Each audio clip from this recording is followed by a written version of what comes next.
Everybody, and apologies, we're a couple of minutes late to get started. Thank you for joining us this morning for this session, celebrating 1 year of VAT in Oman with a focus on the financial services sector. My name is Stuart Chakrelli. I lead our tax practice in the UAE and in Oman, and very pleased to welcome you to the session today. Joining me today, we've got a panelist. Sorry, before I get into that, let me just do some housekeeping first, and apologies for that. So, questions in the Q&A box on the right-hand side of your webinar. If you type your questions into the box, and we'll do our best to answer those at the end of the session. We've left time to do that. Also, at the end of the webinar, you'll receive a feedback form. If you could take a minute just to fill out the survey, it's good for us to sort of understand what people want and also plan out for future webinars.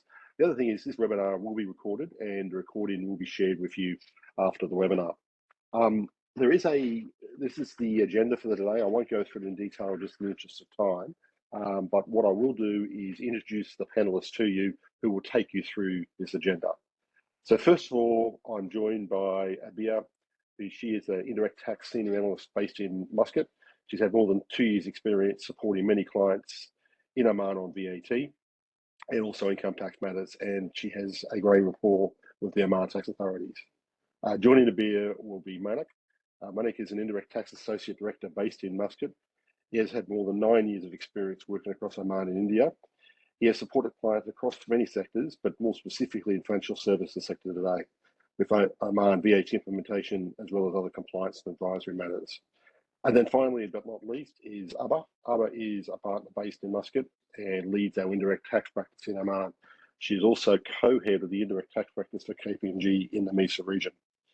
Abba has had more than 15 years of experience in indirect tax advisory and compliance, and has advised clients on VAT, GST implementation across Oman, UAE, Bahrain, and India, as well as the excise tax implementation in Oman and the UAE. With that, I will pass you over to Abba to start our session. Thank you, Abba. Thanks, Stuart. Hi, good morning, everyone. Thank you for joining us for the session today. Some of you were also with us last week in our offices for our in-person session that we did with the Oman Banks Association on VAT implications for the financial services sector. So welcome back. Let's first walk through the key developments before we get to transaction level details and procedural reliefs and issues for consideration.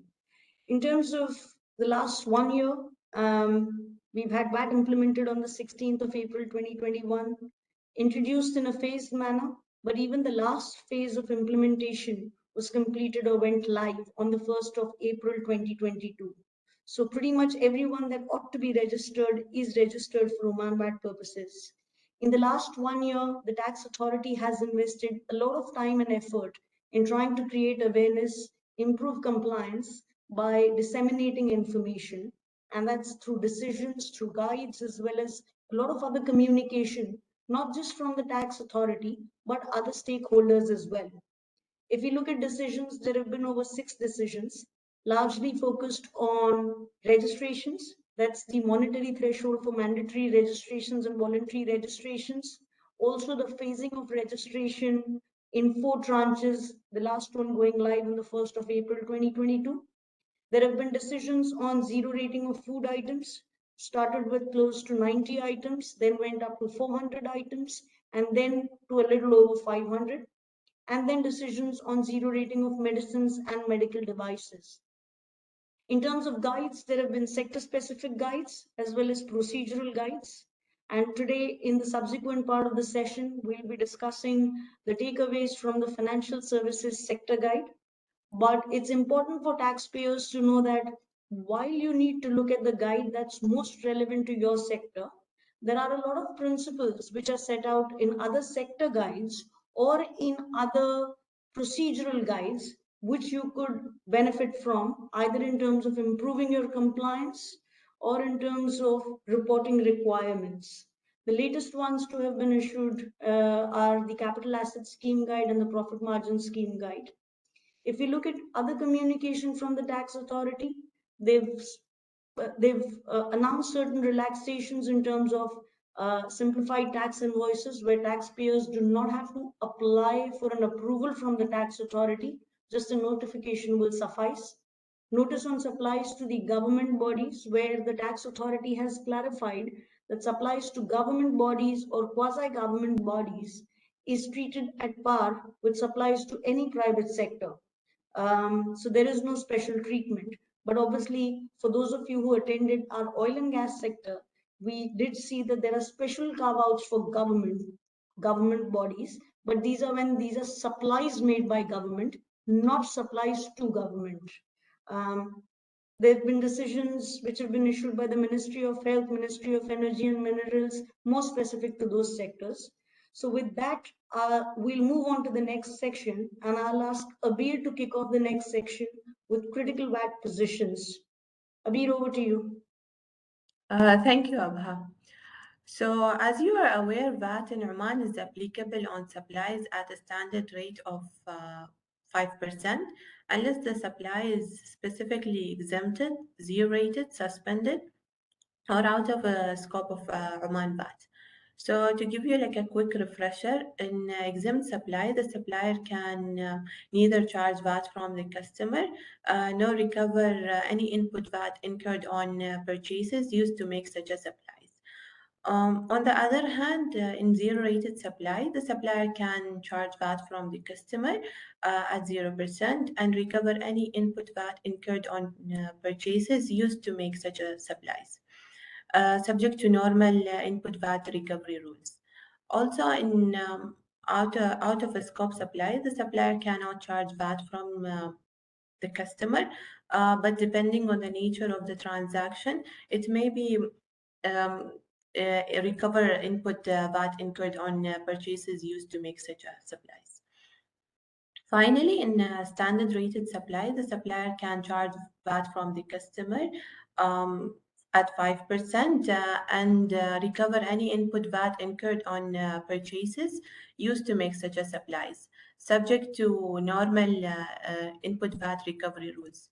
So how does one assess whether the supply is a standard rated, zero rated, exempted, suspended, or out of scope for the purpose of Oman VAT?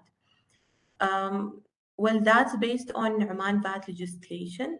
So Oman VAT legislation provides list of supplies that are exempted, zero-rated, suspended, or outside the scope of Oman VAT. So as you can see, the slides capture the key exempted supplies, zero-rated, or outside the scope of Oman VAT. So firstly, when affected within Oman, supplies exempt from VAT include financial services, local passengers transportation, some supplies related to real estate. Secondly, when affected within Oman, we have zero-rated supplies, include financial service, includes notified, include supply to customers in notified special zones, supply of oil, crude oil, oil derivatives, and natural gas, international transportation, specified food items and medicine. On other hand, we have, when affected outside Oman, we have goods and services exported from Oman will qualifies for zero rating. Thirdly, we have some supplies that are outside of scope of Oman. Oman VAT includes supplies between members of VAT group and transfer of businesses going concern. Please note that special treatment usually comes with conditions attached. So exemptions and zero rating are subject of fulfillment of all the conditions prescribed under the Oman VAT registration.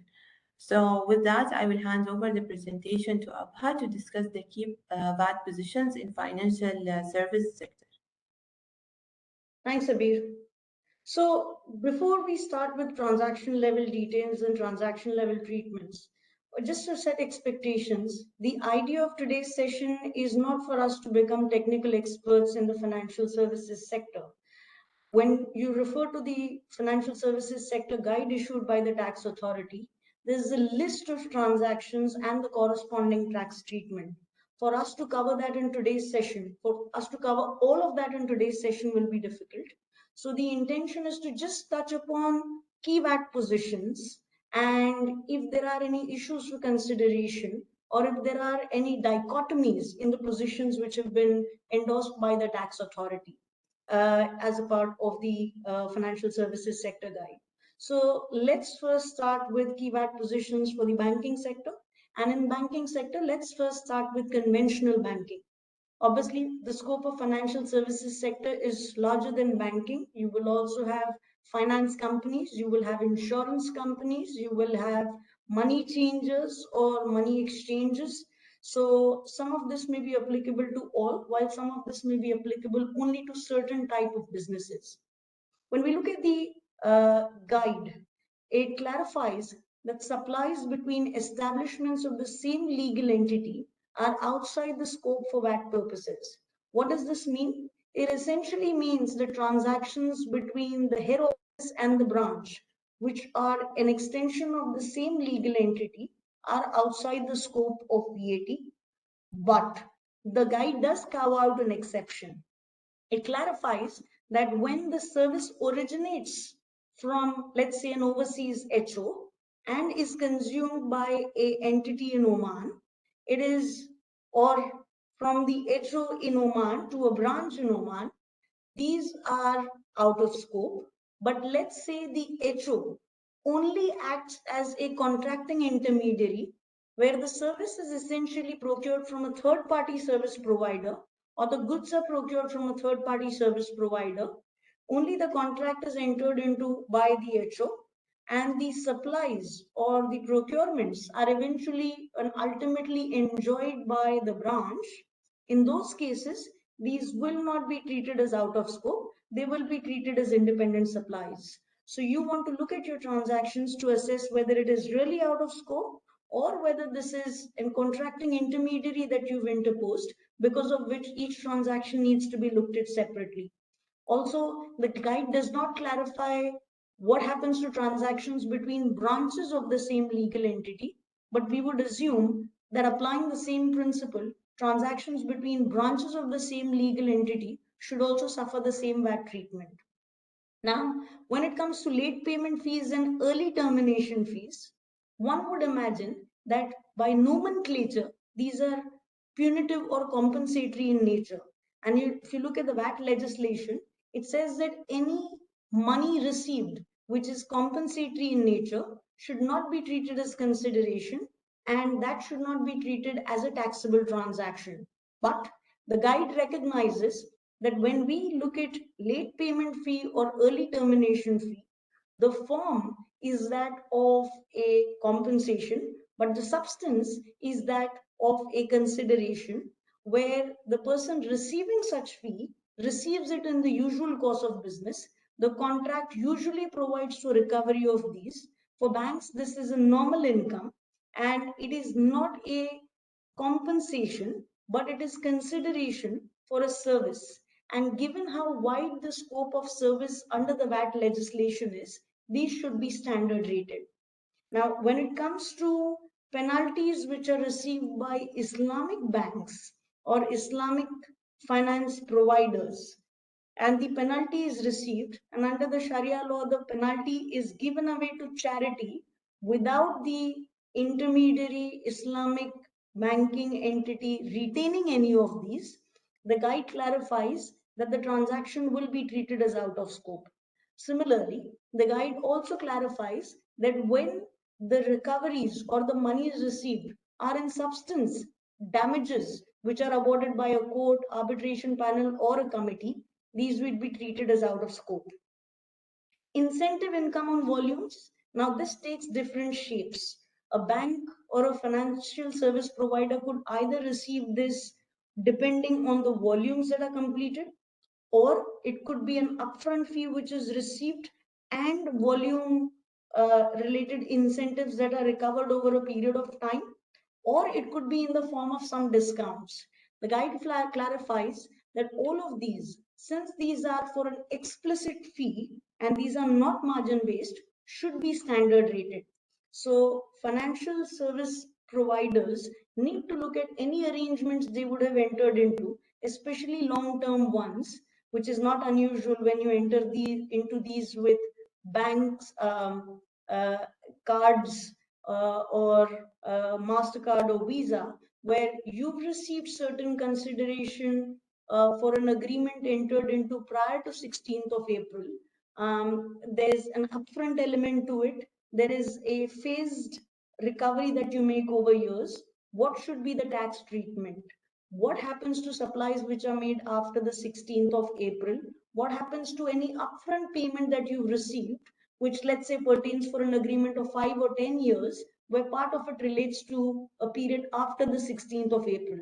These could become taxable or standard rated. Guide clarifies that interchange fee as well as SWIFT charges are standard rated. In terms of revaluations, it says mark-to-market revaluations are out of scope. And rightly so, because these are all book adjustments. These are not realized profits. These are not, these are unrealized. These are only adjustments which are made on a periodic basis to the books. But the guide does distinguish market disruption yield adjustment, which is an actual realized profit or loss, and says that any profit that is earned out of this would be exempt. What is slightly confusing though is the position endorsed in case of FX off balance sheet revaluations. And the guide clarifies that these should be exempt, but we would think that to the extent the revaluations are only book adjustments, these are not realized, these should be treated as out of scope, just the same as mark to market adjustments. Dividend incomes, the guide clarifies that these should be out of scope, but given certain interactions we've had with the tax authority, it's important for taxpayers to see whether the dividend income is earned from investments which are passive income, or dividend is earned from investments where there's strategic involvement, and therefore this is not passive income, in which case the treatment of the dividends could change. For waiver of fee, which is not uncommon in the financial services sector, uh, typically you would have thought that when you provide a service to a customer and you do not receive a consideration for it, this should, for VAT purposes, be deemed as a supply to the extent the supplier recovers any input VAT credit on purchases related to such supplies. But the tax authority recognizes that there may be various commercial or practical considerations for waiver of fee, and therefore makes a procedural or an administrative relaxation where it says that if there is a waiver of fee where um, there is no direct purchase which is made to be able to make the supply for which fees is waived, or where there is a clear commercial reason for the waiver of the fee, or where uh, there is an expectation that the supplier will recover the fee that is waived by way of subsequent supplies, where all three conditions are satisfied, this will not be treated as a deemed supply. The supplier will not have to treat the supply like it is a taxable transaction or forego the input VAT credit. If we move on to the next slide, we go through the treatment for some of the Islamic products. Now, the basic principle here is this treatment can only be applied for products that are Sharia compliant products, Islamic products supplied by service providers who are eligible and licensed to provide Islamic banking products. And of course, you also need to remember that the legislation and the guide reiterates that the treatment of Islamic products is the same as the equivalent conventional banking product. The principle is to look at the substance over the form. So in this, when you look at financing transactions, so let's say Muraba, which is a conditional financing transaction, where there is an obligation to disclose the cost of the purchase or the product by the financier to the ultimate customer. The guide says that the purchase and sale is essentially a part of a financing arrangement. The profit that is made by the financier is exempt. Any explicit fee that is charged by the financier is standard rated. The exception or the relaxation that the guide allows in this case, though, is that in transactions of Muraba, the third-party supplier usually raises an invoice on the financier, and the financier raises an invoice on the ultimate customer.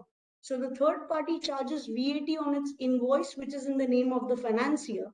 The guide says that in these transactions, the financier is essentially acting as an agent or an intermediary on behalf of the customer. And in some cases, the customer, the ultimate customer, may be eligible to recover input VAT credit on the basis of an invoice of the third party supplier, which is in the name of the financier. Similar provisions for some other financing products where essentially the profit margin has to be taxed, explicit fee standard rated, and the customer may still have the right to recover input VAT credit, provided that it's able to establish by way of documentation that the intermediary financier was acting on behalf of the customer and has not claimed input VAT credit. Now, capital contribution arrangements, whether they are capital contribution for earning profits from an investment or a business, the profit share again is exempt. Any explicit fee is standard rated. If we move on to the next slide, we look at transactions of ijara, which are again a transfer of right to use with the possibility of a transfer in the ownership of assets at the end of the financing arrangement, where again same principle applies. Profit which is made by the financier is exempt. Any standard rated fee is taxable. Any fee is taxable at standard rate. At the end of the tenure, if there is a gift or a sale of the product for a nominal value, that is treated as out of scope, and the customer has a possibility of recovering input VAT credit on the original purchase made by the financier if the conditions in this regard are satisfied. Ujra fees, essentially fees that are collected on credit cards. To the extent that this is for profits, it is not liable to tax, it is exempt. Any explicit fee, whether it's for annual subscription, use of lounge facilities, is standard rated. If we move on to the next slide, we then summarize positions in relation to insurance companies. Life insurance is exempt. Marine or cargo insurance is zero rated if it's in relation to international transport of goods and passengers. And any other general insurance is standard rated unless it's zero rated by virtue of being an export of service. Reinsurance takes the same color as the underlying insurance. So if it's life related reinsurance, it's exempt. Any other reinsurance, it's likely to be standard rated. Insurance brokerage, again standard rated, unless it's specifically zero rated because it qualifies as an export of service. Now, one important clarification that concerns insurance companies, especially in the case of general insurance, is the payment of claims and the recovery of input VAT credit on expenses incurred for servicing an insurance company. Especially when you look at, let's say, motor vehicles and there's repairs or works. Now, in this case, you usually have two sorts of arrangements. One where, let's say, the vehicle goes for repairs, the garage raises an invoice on the insured, and the payment is made good by the insurance company. In these cases, the guide clarifies that the recipient of the service is the insured. The invoices are named in the name of the insured. So the insurance company does not have the right to recover input VAT credit. But in instances where the garage raises an invoice on the insurance company, the payments are made by the insurance company. There may be a possibility of recovering input VAT credit by the insurance company, provided the recipient of the service is the insurance company. So this could be a little tricky and will have to be looked at on a case-to-case basis. With that, we wrap up this section. We move on to the next section. I'll ask Manak to come on and walk us through some of the procedural reliefs and issues for consideration. Thanks, Manak. Over to you. Thank you, Abha, and good morning to all the attendees. Over the last 1 year, the tax authority has extended several procedural reliefs relating to VAT compliances. To start with the due date for filing of VAT return and making the tax payment, the VAT legislation requires the taxpayer to file the VAT return and make the tax payment by 30th of the month succeeding the end of the tax quarter. The Oman VAT legislation does not allow an automatic extension in the event the VAT return or the payment due date falls on a weekend or a public holiday. But in the financial sector guide, the tax authority has clarified that if the VAT return and payment due date falls on a weekend or a public holiday, the due date will shift to the next working day. On exchange rate, in case of transactions effected in foreign exchange, the VAT legislation requires the VAT amount to be converted into Omani riyals using the average buy and sell rate published by the Central Bank of Oman on the date of supply. The CBO rates for each day are updated before 2 p.m. but not consistently at the same time. In the financial sector guide, the tax authority has clarified that if the CBO exchange rate is not available on the date of supply, the taxpayer can use rates published on the previous day. While this relaxation does help to an extent, the dependency on timing of CBO publishing the rates will still prevail. Moving on, unlike VAT legislations in other GCC countries that generally require a business to issue a tax invoice within 15 days from the date of supply, the Oman VAT legislation does not prescribe a timeline. But in the financial sector guide, the tax authority has clarified that invoices should be issued within 15 days from the date of supply. The taxpayers also have an option to issue summary tax invoices at the end of the month for all supplies made during that month, which is practically being followed by most of the banks. Technically, the summary tax invoice is required to contain all the particulars that are mentioned on a normal tax invoice. But the financial sector guide clarifies that if a taxpayer has challenges in incorporating all the particulars as required under the VAT legislation in the summary tax invoices, the taxpayer can reach out to the tax authority to get a special dispensation in this regard. Moving on to clarifications, unlike the VAT legislations in other GCC countries, the Oman VAT legislation does not allow a taxpayer a formal mechanism to obtain advance rulings or clarifications from the tax authority. But in our experience of dealing with the tax authority, we have had fair share of success in obtaining private clarifications on behalf of the taxpayer. Now, these clarifications, since private, are binding only between the tax authority and the applicant taxpayer. On input tax apportionment, the VAT legislation requires a taxpayer affecting both taxable and exempt supplies to undertake input tax apportionment working at the end of every quarter, followed by an annual true-up or true-down as the case may be. In the financial sector guide, the tax authority has clarified that subject to satisfaction of certain conditions, a taxpayer may compute input tax apportionment for the first 3 quarters of a tax year based on previous year's ratio and the last or the 4th quarter based on actual figures.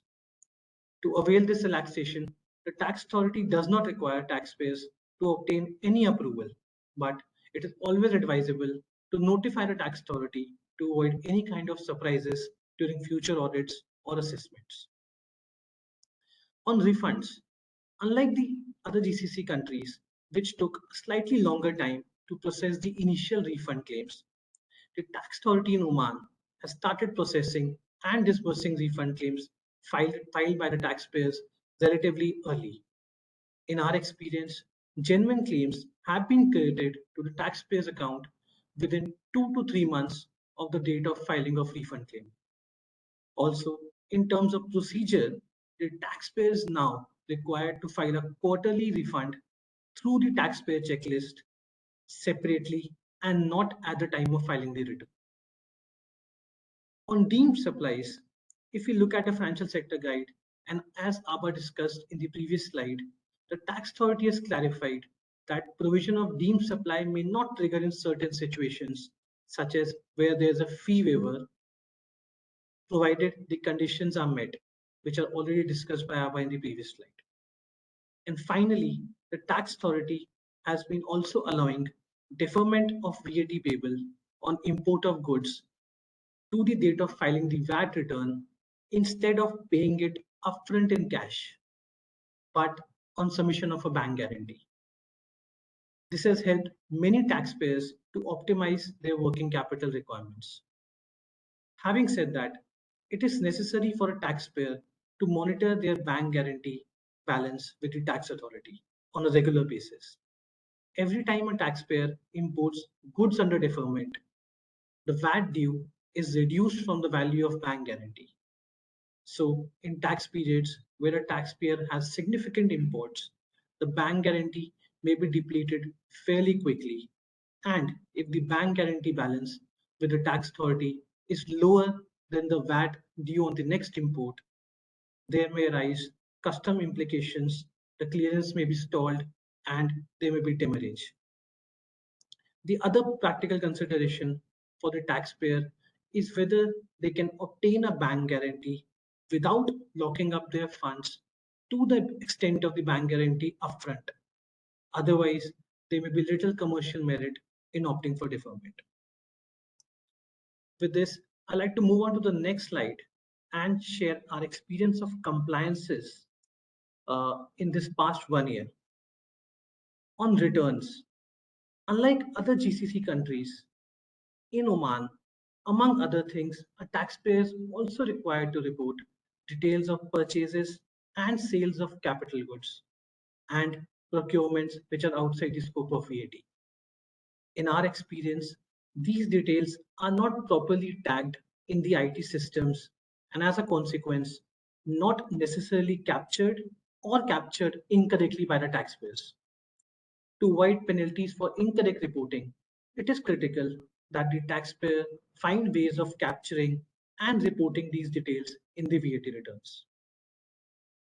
In case of import of services, the VAT legislation requires the taxpayer to put a note on the overseas vendor invoice stating that the VAT liability is paid under reverse charge mechanism.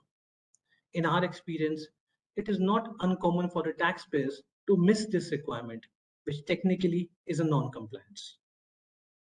In case of import of goods, it is critical to ensure that all imports made either directly or through agents where the taxpayer acts as the importer on record are captured correctly. It is equally important to ensure that the custom document, i.e. the bayan, are in taxpayer's name, especially when a third party is engaged to clear the goods. Unless the taxpayer owns the goods at the time of import and also acts as the importer on record, the taxpayer may not be eligible to claim the credit of import VAT so paid. On input credit, unlike most other GCC countries that only allow the taxpayer to claim input credit of procurements in the same tax period or in the subsequent tax period, the Oman VAT legislation provides a period of 3 years.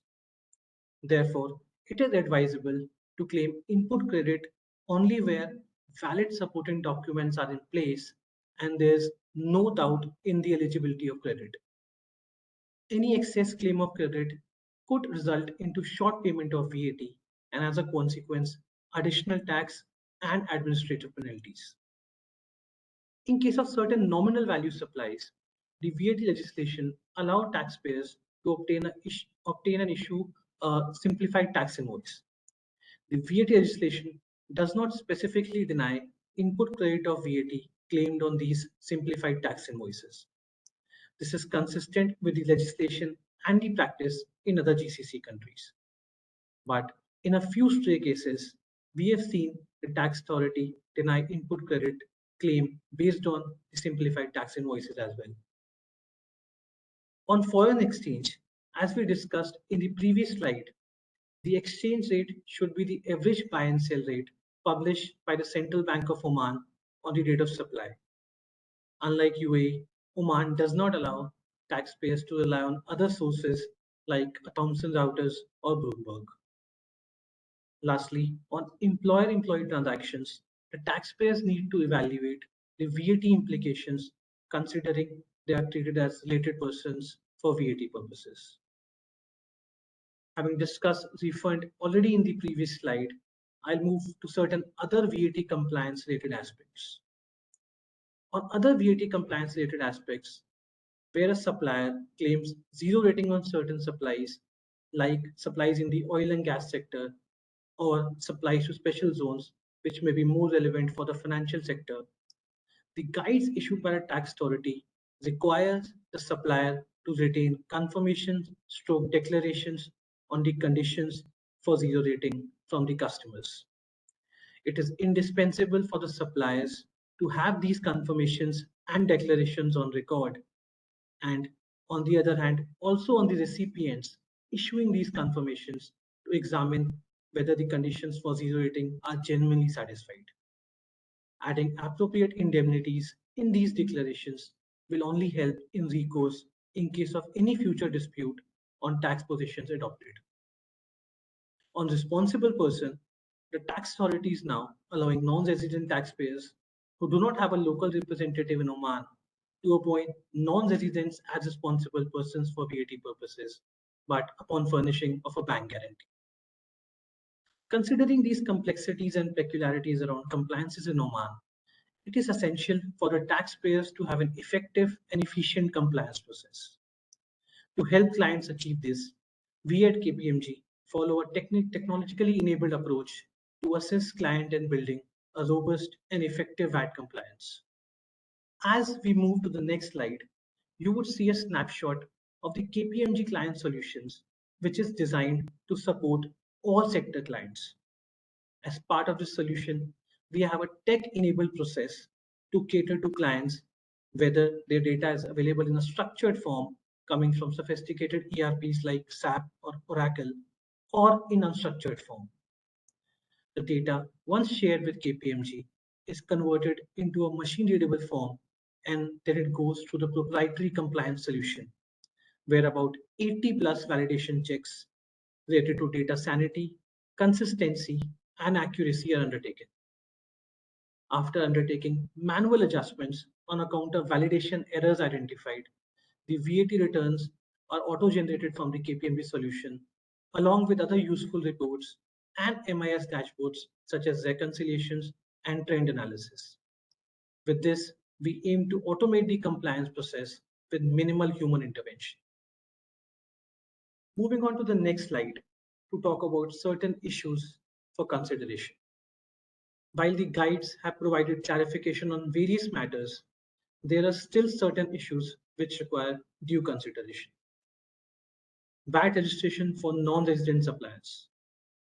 We've often seen arrangements of various non-resident suppliers supplying fee-based financial services to unregistered customers in Oman, such as government bodies or high net worth individuals.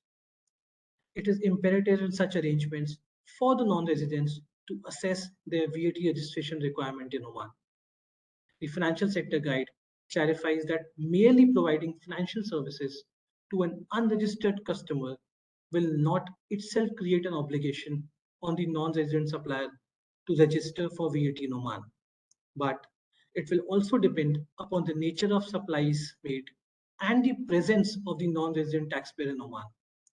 Therefore, the said requirement will need to be analyzed on a case-to-case basis. Next, on treatment of losses in input tax apportionment.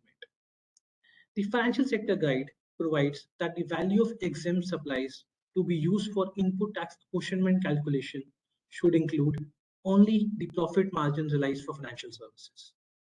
However, if we look at the guidance in the neighboring regions and our past discussions with the tax authority, their view was to have absolute numbers being considered, which includes losses as well.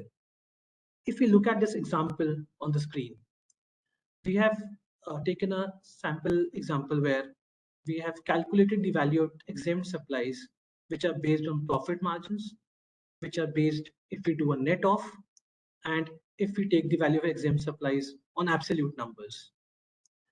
As you may see, there's a big variance in the value of exempt supplies in the three methods.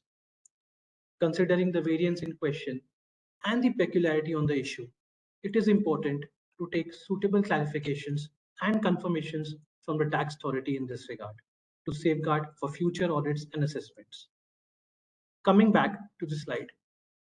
Next is the treatment of financial services provided by non-financial institutions. It is not uncommon for non-financial institutions to earn income from financial services such as interest on fixed deposit, loans extended to related parties, or dividends. The Financial Sector Guide, similar to the VAT legislation, provides that exemption on specified financial services is limited to institutions licensed by the Central Bank of Oman. The guide does not provide clarification that similar exemption will be available to financial services if provided by non-financial institutions. Based on the guidance in neighboring regions, we believe that the exemption may prevail for non-licensed financial institutions as well, in which case the non-financial institutions treating such incomes from financial services as standard rated may be wrong. With such an anomaly, it is again advisable to take suitable confirmations or clarifications from the tax authority to avoid any surprises in future. Next, on benefit test in case of export of services. Zero rating on export of services from Oman is available subject to the condition that the benefit for service is accrued outside Oman. The legislation is silent on how the benefit test is to be evaluated. In the Financial Sector Guide, it has been clarified that where a customer does not have a place of residence in Oman and does not have any employees or tangible assets in Oman, it is expected that conditions for zero rating should be met for most of the financial services. While this clarification does provide a rationale, however, it's still important to analyze on a case-to-case basis whether the zero rating benefit can be extended considering the status of the customer and the nature of service rendered. Here, the financial institutions will also need to be careful if the services are in relation to any real estate in Oman, in which case the export benefit will be in question. On transitional contracts, as Abba mentioned in the example, the banks may have transitional contracts on volumes, or say another example being long-term contracts with the government. In all such contracts, the banks will need to analyze the VAT applicability for the period post-VAT implementation and undertake the desired VAT compliance. For standard rated supplies, it is also important to look into the contract wordings as to whether it contains a tax clause or not, since it will have a bearing on the possibility of the banks to make such collections from their customers. Lastly, on netting of transactions. In the VAT legislation, there's no concept for netting of transactions, and the VAT due on each transaction is to apply separately. Therefore, when we look at the transactions in the banking sector, such as interest, the interest earned and the interest expense should be looked as two different transactions from a VAT perspective and should not be netted off. Similarly, in the insurance sector, the contribution paid on reinsurance contracts should not be netted off against the commissions earned on reinsurance contracts. Hence, the financial institutions should be careful while computing VAT on such transactions. With this, I'll hand over the presentation back to Abba to take us through next steps. Thanks, Manak. So what are the mission critical items for businesses that are engaged in supply of financial services? Having looked at the different positions that exist in the sector, the interpretations taken by the tax authority, it's critical that you examine if the supplies are eligible for any exemption or benefit. If they are, what are the conditions? Do you satisfy the conditions? And especially when it's a case of exemption, are you doing the input tax apportionment correctly? In a lot of cases, as Manak mentioned, there is an approval required from the tax authority, or there could be a confirmation required from the tax authority to avoid surprises in audits. Ensure that you get those from the tax authority before you take any positions, especially on material transactions. When you're making supplies to special zones or when you're making supplies which are eligible for zero rating, ensure that all the conditions are satisfied. You've done your due diligence. You know that the services are being used exclusively for the purpose that they're supposed to be used, and you have a declaration in place from the customer to be able to evidence that. In a lot of cases, we also suggest that you have indemnities that should there be any misrepresentation and the tax authority moves against you in the future to recover taxes, additional tax or penalties, you are in a position to recover these from your customer. The guide gives you a lot of clarity that perhaps didn't exist earlier on. So you need to ensure that you revisit the positions that you may have taken a year ago in light of the guide. Wherever there is course correction required, you do that course correction, which may be in the form of revising contracts, purchase orders, having to revisit the accounting of a certain transaction, ensuring that the tax treatment is right. In a lot of cases, it could also be IT related. It may require you to update your ERPs or your peripheral systems, your vendor management systems. So make sure you do all of that. And if there's any change in positions, then you communicate that to your internal and external stakeholders. External stakeholders include your customers, but if there are clarifications required, it also includes the tax authority as well as associations or bodies that could help represent you before the tax authority. And we've often seen in our experience that a lot of errors or omissions occur because of the lack of understanding of how VAT works or how VAT applies at the end user stage. The users could be people who are doing accounting, could be people who are selling, could be people who are at counters and inquiries. So make sure you have periodic user training so that they're abreast with the requirements and help you with the compliance. At the end of it all, your reporting to the tax authority is in the form of returns. So make sure that VAT returns are submitted correctly. Wherever you need to course correct, you need to rectify errors, you do that voluntarily by way of revision of returns to avoid exposure on account of administrative penalties. Because as you may be aware, the penalties under the VAT legislation are eye-watering and the audits and assessments are just around the corner. So with that, we wrap up the session for today. We can call Stuart back on for Q&A. And I'll ask Manak and Abhi to come back on screen. No, thank you, Ara. Look, we've got a little bit of time for questions. We've got a couple of questions in. Let me just pull those up. So the first question is to you, Manak. And the question is, correspondent bank charges, are they subject to VAT or not? Thanks, Stuart.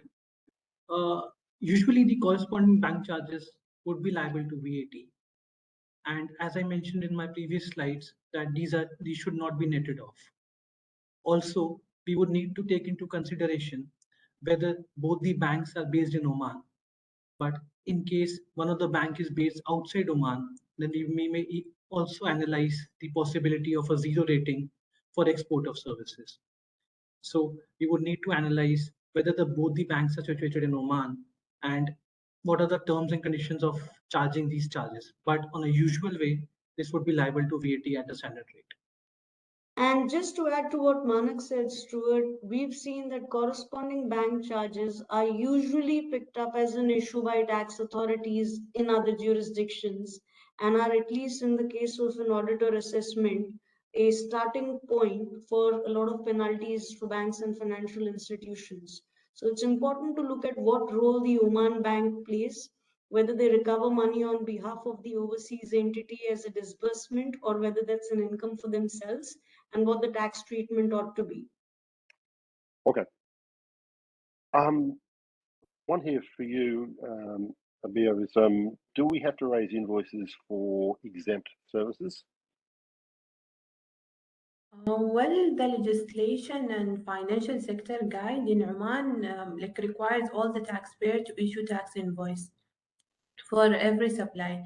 So unless there is anything contrary to the same is clarified, we suggest our client to issue tax invoice for exempt supplies as well. And Okay. again, just to supplement what Abir has said, in all the other GCC countries that have implemented VAT, the tax authority has specifically allowed a concession or a relaxation from issuing tax invoices for exempt supplies. That doesn't exist currently in Oman. So I agree with Abir that unless specified otherwise, you'd need to issue a tax invoice even for an exempt supply. Better to err on the side of caution. Yeah. No, thanks, Alan. While we've got you on here, just around exchange rates, and should they be mentioned on the tax invoice? I can take that one. So if you look at the legislation does not necessarily require you to put the exchange rate on the tax invoices. All it requires is when there is a transaction in foreign exchange, you need to ensure that the VAT amount is paid, VAT amount is shown in Omani rials. But if you look at some of the guidance which has been issued by the tax authority, one of them does mention that the exchange rate has to be mentioned on the tax invoice. So we would recommend, again, to err on the side of caution, that since these are clarifications that are retrospective in nature, it'll be better. It's advisable for businesses to mention the exchange rate on the tax invoices to the extent possible. Okay. Just another question that's just come in. There's a couple more just coming through. This was around interest earned from non-financial institutions would be considered as exempt or out of scope. So interest income earned, as Stuart I discussed in the key issues, we believe that the exemption for financial services should be available to non-financial institutions as well. So interest income, if being earned by non-financial institutions, should also be exempt. But since there's no upfront clarity, it's always important to analyze whether the interest income is earned on a passive manner or there's some activity involved to it. And also, if possible, take a private clarification from the tax authority. But a general principle should be that the exemption should prevail for non-financial institutions as well. I would Okay. actually build slightly on what Manak has said, Stuart, because when we look at interest income which is earned by non-financial institutions, I feel that it's possible to take two views. One is obviously that they should be treated at par with financial institutions, and like other countries in the GCC, they should also be eligible for the exemption. But the other view that's possible is that these are out of scope, because this is not interest which is earned in the normal course of the entity's business. This is non-routine, and to the extent it's passive, if you look at some of the clarification which has been issued again in other GCC countries, when it's passive income, you treat it as out of scope. The ultimate result of both of these is going to be the same. Whether you treat it as an exempt income, whether you treat it as an out of scope income, you don't charge any VAT on the supply, but you will end up foregoing the input tax credit on common expenses or expenses that are exclusively related to it. And obviously, if the interest is earned from overseas sources, then the treatment would differ. Okay. Thanks, Abba. Thanks for that. Thanks, Mark. Just one other question has just come in now as well. It's around intercompany recharges from outside of Oman, and does it have to be dealt with through the reverse charge mechanism? And if yes, what is the process for that reverse charge mechanism? I can take that. When we're talking about intercompany recharges, these are different from transactions within the same legal entity that I spoke about in the earlier slide. Here we assume that there are two separate legal entities. They may be group entities or they may be third parties, where an overseas entity is recharging the local entity for certain import of services. In those cases, to the extent the place of supply of such services is Oman, and the recipient in Oman is registered for VAT purposes, the VAT on such recharges will be payable by the recipient in Oman under the reverse charge mechanism. And what that means is that the recipient will have to show this as an import of service in their books as well as in their returns. They would have to show a 5% VAT liability, they would then need to assess whether these expenses are eligible for input VAT credit. To the extent they are eligible for input VAT credit, the recipient would recover input VAT credit on the same return form. So there is no cash flow impact or there is no profitability impact. But if the expenses are not eligible for input VAT credit, this would become a cost to the recipient business, and that would have to be dealt with accordingly. Okay, just a couple more questions have come in as well. The VAT, what's the VAT impact on interest on loans given to directors by a non-financial institution? I can take that one, and maybe Mana can supplement. Interest which is received, or an entity extending a loan to directors. In that case, again, we're saying that the income for the entity that is extending the loan is in the capacity of interest, which perhaps is a passive income.